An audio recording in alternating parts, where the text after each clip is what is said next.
Les soins quotidiens dispensés par le personnel infirmier en toutes circonstances sont chaque jour de plus en plus reconnus et salués par le grand public sans que les gouvernements et les systèmes de santé n'investissent véritablement dans le domaine. Comment la division de la formation, le ministère de la Santé et de la Protection sociale procède-t-elle dans ce domaine? Élément de réponse avec Zoubida Khomsi, enseignante en sciences infirmières, cadre formateur à la division de la formation au ministère marocain de la Santé et de la Protection sociale. Je vous propose de l'écouter. Alors pour les soins prodigués à la population,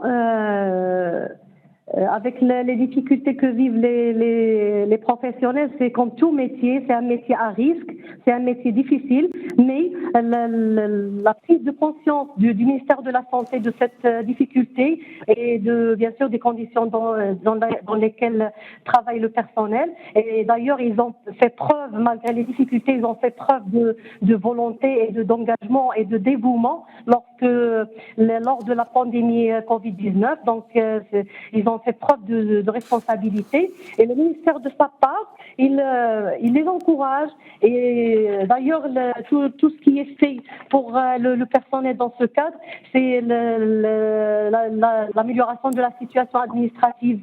C'est tout un arsenal juridique qui est en train de se préparer. C'est l'infirmier actuellement, il passe à leur échelle.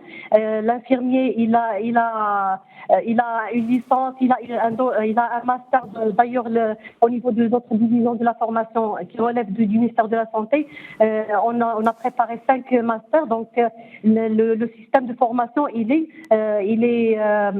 est en route pour accompagner justement les difficultés que vivent le personnel. Et aussi, il y a la préparation d'une stratégie concernant la sécurité, la santé et la sécurité au travail. Et je peux vous dire que malgré les difficultés dont vous parlez, on peut dire qu'il y a une forte attractivité pour notre profession au niveau des instituts supérieurs des instituts supérieurs des professions infirmières et techniques de santé.